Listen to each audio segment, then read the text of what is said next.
revoir. Émilie. Merci.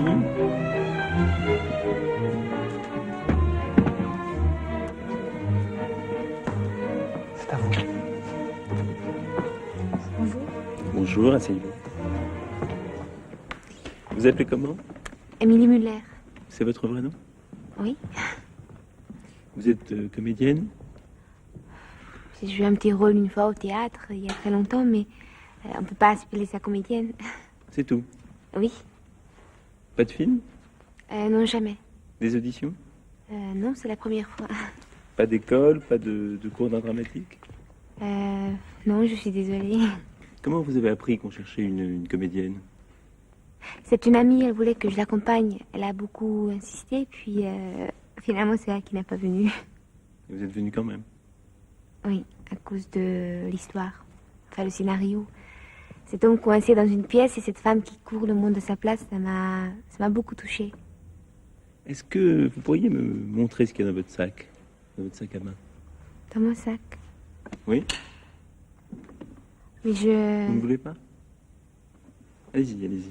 Ah si, d'accord. Vous trouvez peut-être ça indiscret? Non, non, pas du tout. En fait, vous voulez que je vide mon sac?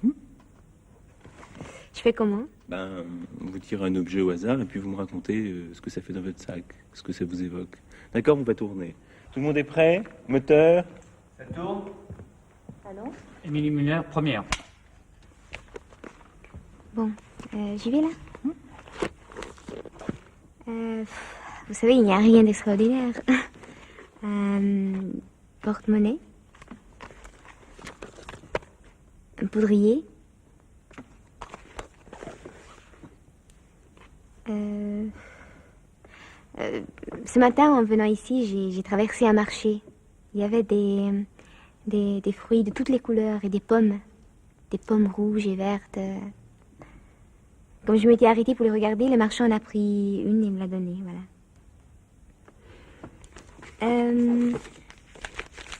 C'est quoi? Ça? Des petites annonces. Vous cherchez quelque chose?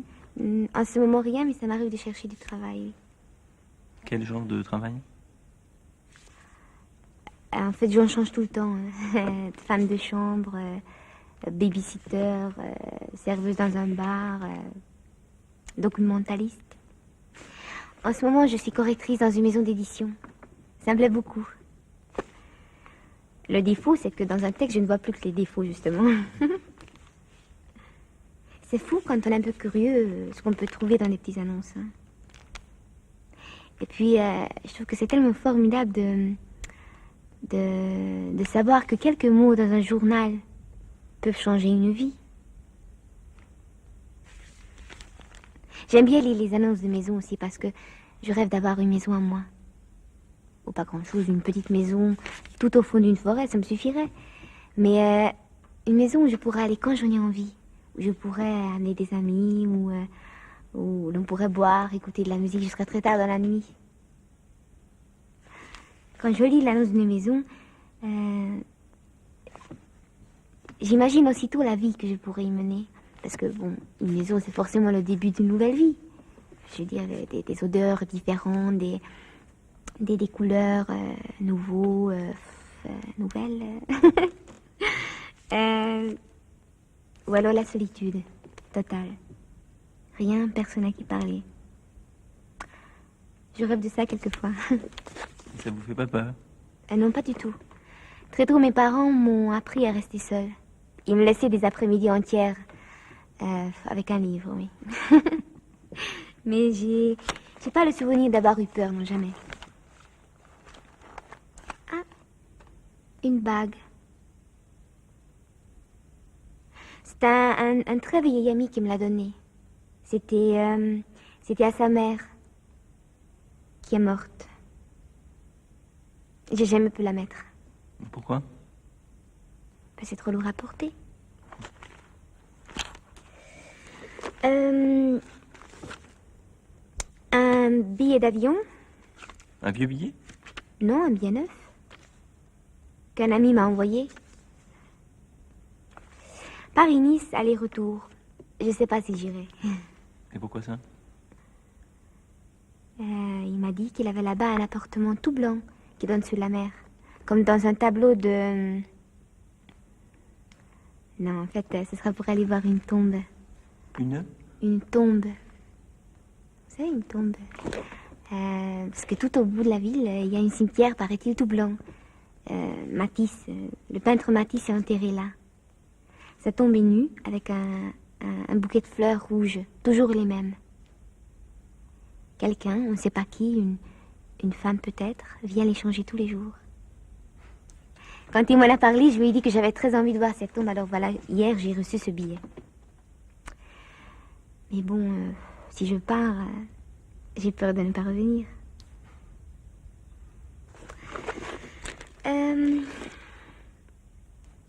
Un petit carnet pour noter. Pour noter quoi? Ou une histoire, un bout de rêve, une phrase que j'ai lue dans un livre. Je passe mon temps à noter. C'est une manie absurde. Pourquoi absurde? Parce que ça ne sert à rien. Ce qui compte vraiment, c'est inutile de le noter, on s'en souvient. Et c'est votre journal aussi? Ça? Oui. J'écris tous les jours, je m'oblige à écrire tous les jours, c'est comme un travail. J'écris ce que je vois, ce que je fais, des gens que je rencontre, tout. Et vous n'avez pas peur qu'on le lise? Ah si, l'autre jour, j'ai perdu un de mes carnets. Carnet, oui. Depuis ça, j'arrête pas de faire des cauchemars. Je rêve qu'on le retrouve, qu'on vient me demander des comptes sans arrêt. Et il y a des choses terribles, des choses que je n'ai jamais dites à personne. Vous pourriez me lire quelque chose comme ça? Enfin, au hasard?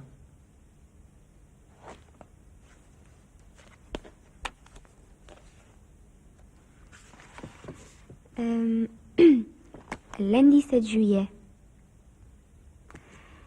J'ai connu le bonheur, mais ce n'est pas ce qui m'a rendue la plus heureuse. C'est joli, non? C'est de vous? Non, de Jules Renard. J'ai lu ça dans son journal. Attendez, il y a une phrase très drôle que je notais l'autre jour, il faudrait que je la retrouve. Est-ce que vous voulez un petit peu de café? Non, merci. Dites-moi, est-ce que vous aimez séduire? Franchement, je crois pas. Mais on aime tous séduire, non?